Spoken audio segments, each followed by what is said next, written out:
이어서 밤사이에 나온 FOMC 결과 이 점도표와 파월 의장의 발언 이후의 해석들까지 한번 보시겠습니다.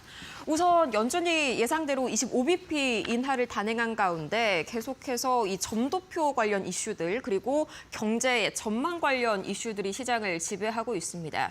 전반적으로 딱 집어서 이게 매파적이다, 비둘기파적이다 이렇게 한 가지로만 얘기하기가 조금 어려운 그런 결과였는데요. 우선 가장 먼저 점도표 보시죠.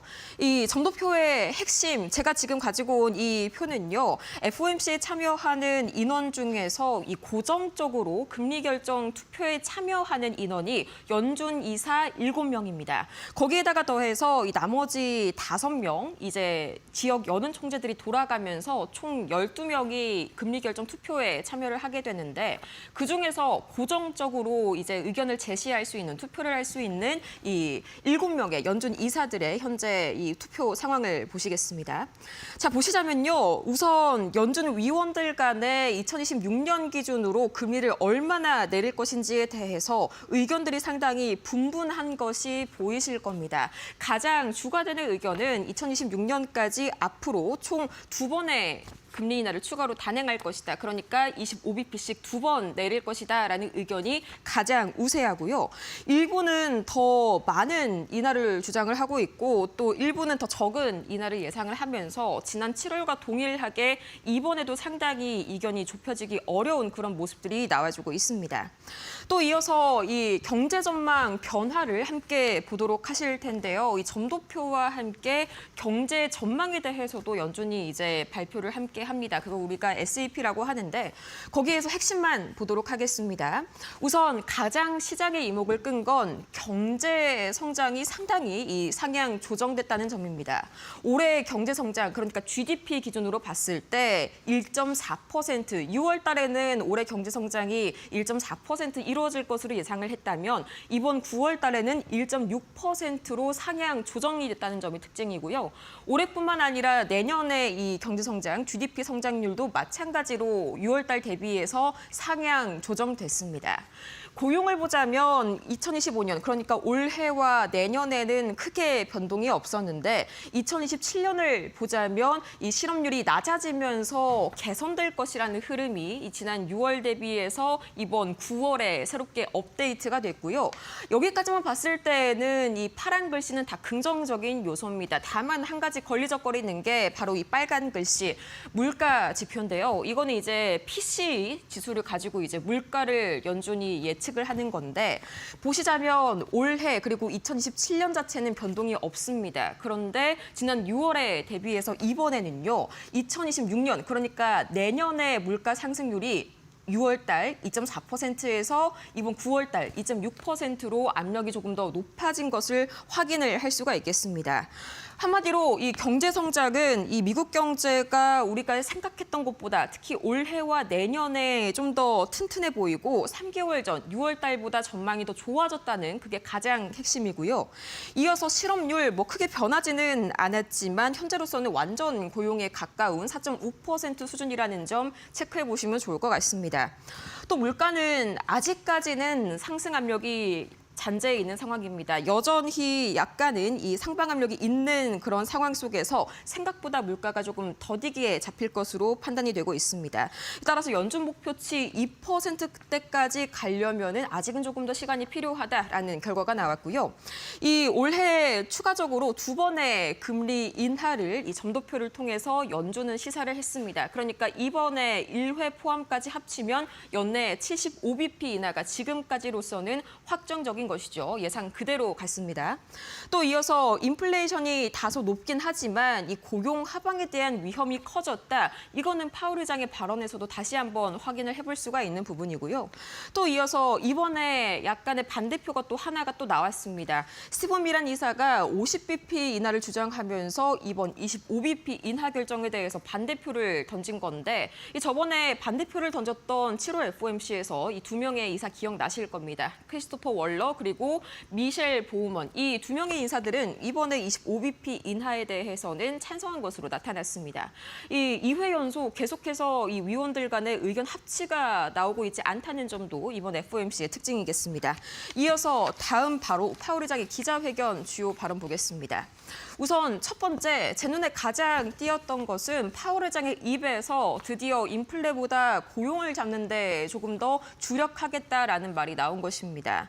이 4월 달 이후로 고용 창출이 둔화되면서 인플레이션에 대한 위험은 어느 정도는 진정이 됐다. 그렇기 때문에 이제 연준 정책의 포커스가 연준의 두 가지 이중 책무 중에서 인플레이션이 아닌 고용에 조금 더 우선순위를 두는 것으로 바뀌게 됐다라고 이야기했고요.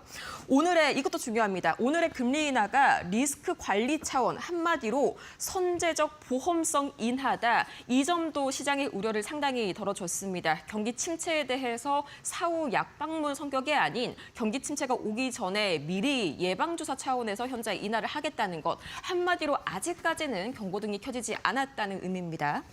또 세 번째 보도록 하겠습니다. 이 인플레이션 우려는 일시적으로는 다소 올라갈 수 있지만 다시 완화될 것이라고 밝혔고요.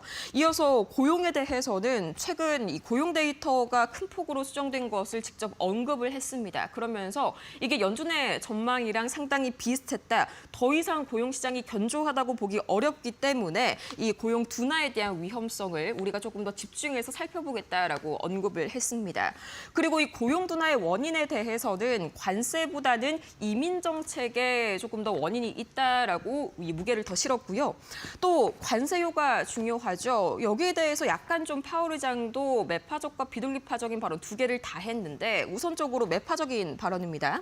관세요가가 올해부터 내년까지 누적될 것이다라고 이야기를 했지만서도 그 관세요가가 물가에 미치는 영향이 크지는 않다라고 지난번에 이야기했던 입장을 다시 한번 반복을 했습니다.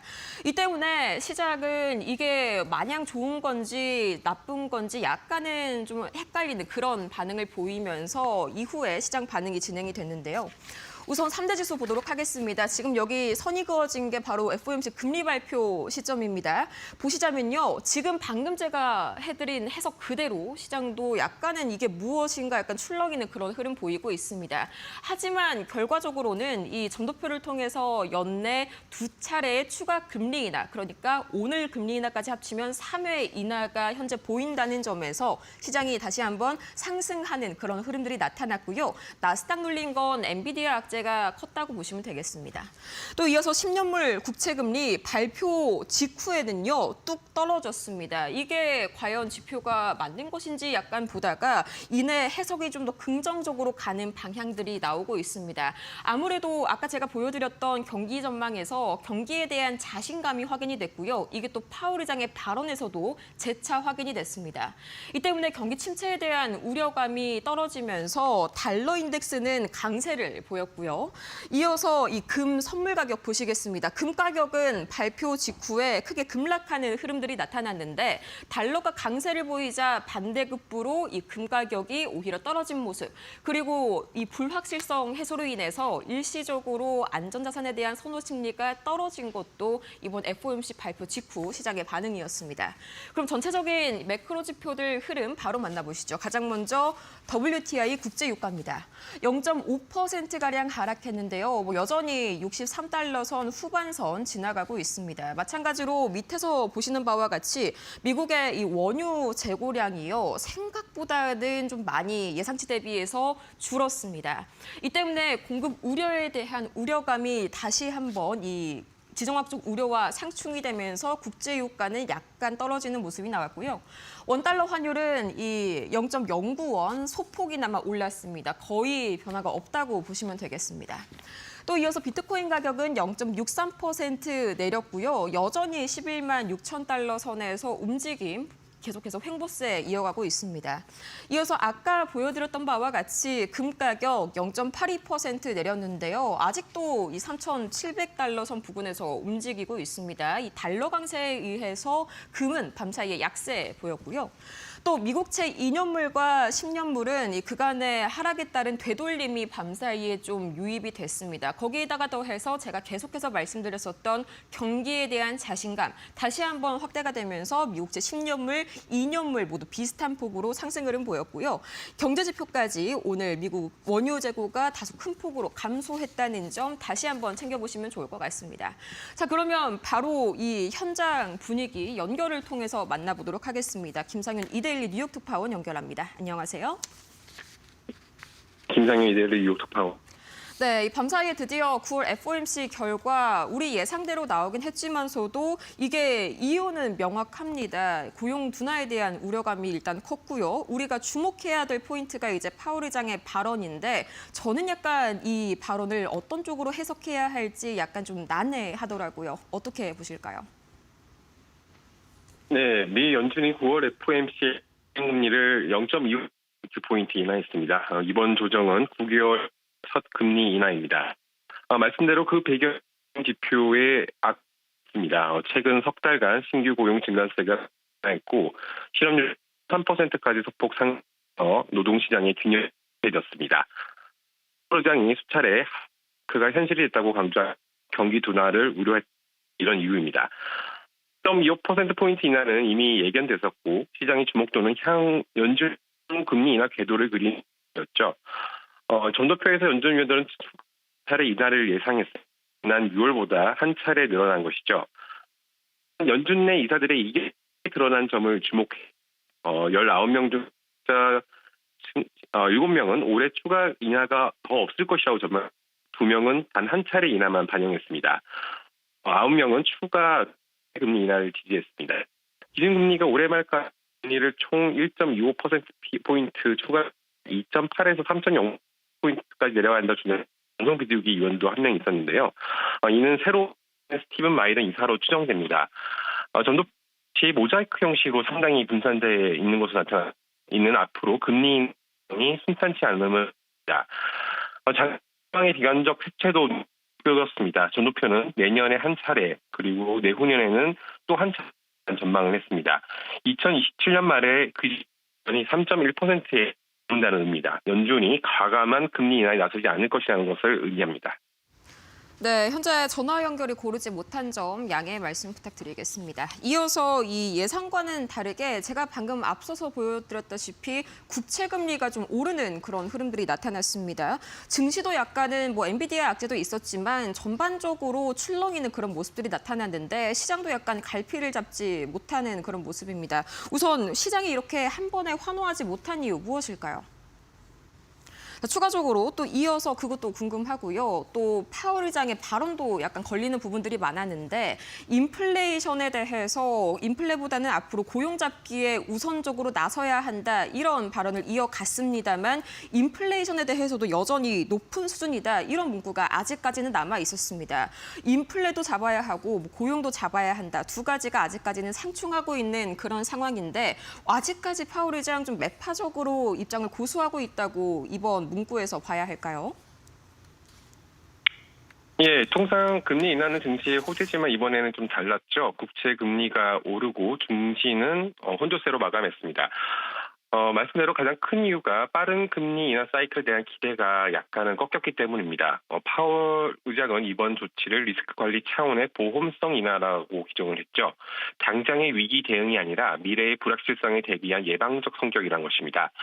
따라서 시장이 원했던 연속적이고 공격적인 인하 시그널과는 거리가 있었습니다. 게다가 성명서에서 인플레이션은 여전히 높은 수준이라는 문구도 유지됐습니다. 물가 안정과 완전 고용이라는 두 목표가 충돌하는 가운데 연준이 한쪽에만 적극적으로 나서기 어렵다는 점을 다시 확인된 것입니다. 파월 의장은 향후 인하 속도에 대해서 회의별 접근을 강조했습니다. 즉 물가 고용 데이터에 따라 추가 인하 여부를 결정하겠다는 것으로 연속적인 금리 인하 기대에는 선을 그은 것입니다. 국채 금리가 다시 꼬리를 들고 S&P 500과 나스닥이 소폭이지만 하락 마감한 배경입니다. 네, 특히나 이 나스닥의 경우에는 엔비디아발 악재까지 겹악재가 좀 더 더해지면서 하방 압력이 더 컸다로 해석을 하시면 더 좋을 것 같습니다. 이어서 제가 이번에 투표에서 봤던 그 점도표 결과 중에서 과연 이 인사들이 어디다가 점을 찍을 것인가 궁금했던 사람이 딱 3명이 있었는데요. 우선 저번 7월 달에 반대표를 냈었던 크리스토퍼 월러 그리고 미셸 보우먼 이 두 사람은 이번에는 의견을 같이 했지만 새롭게 등장한 이 마이런 트럼프 대통령의 백악관 경제 고문이었죠. 이 사람은 또 50bp를 인하해야 한다고 반대표를 던졌는데 앞으로도 추가적으로 이렇게 좀 잡음이 계속해서 발생할 수가 있겠네요. 네, 이번 회의에서 유일하게 반대 의견을 낸 인물이 바로 트럼프 대통령의 경제책사 출신인 스티븐 마이런입니다. 그는 막 임명된 직후 첫 회의에서 홀로 0.5%포인트, 즉 B컷을 주장했습니다. 트럼프 대통령이 임명한 크리스토퍼 월러 이사, 미셸 보몬 이사는 스몰콧에 찬성을 했습니다. 마이런에 대한 광범위한 지지가 없었던 것이죠. 다만 이번 결정에서 큰 영향을 받아들이지 못했다고 봐야 합니다. 12명 중 11명이 스몰콧에 찬성했기 때문입니다. 다만 마이런이 찍은 점도표는 연준의 금리 인하 전망치를 끌어내린 측면은 있어 보입니다. 점도표는 위원들이 찍은 금리 인하 전망의 중간값을 산출하는데요. 올해 말 예상 금리가 3.6%입니다. 만약 마이런의 125bp 추가 인하표가 없었더라면 중간값이 이보다 상향될 수밖에 없죠. 그러면 자칫 한 차례 금리 인하 전망에 그칠 수도 있었습니다. 마이런의 존재는 앞으로의 회의에서도 계속 중요한 변수가 될 수 있습니다. 대규모 감세, 무역 규제, 이민 제한 등 트럼프 행정부의 정책 기조가 경기와 고용의 불확실성을 키우고 있는 만큼 마이런은 계속해서 보다 공격적인 금리 인하를 주장할 가능성이 큽니다. 이는 연준 내부의 의견 분열을 심화시키고 통화정책 동로의 불확실성을 더할 수도 있습니다. 네, 저도 이 올해 말 예상금리가 중간값이 3.6%다라는 점을 보고 순간적으로 좀 약간 환호를 했는데 이렇게 보니까 이 스티븐 마이런의 표가 결과값을 약간 왜곡시키는 약간 착시를 일으키는 그런 효과도 있겠네요. 단순히 앞으로는 이 중간값만 보고 해석을 하기가 어려워질 것 같습니다. 지금까지 좋은 말씀 고맙습니다. 네, 감사합니다. 네, 뉴욕 증시 마감 현장 분위기까지 살펴봤습니다.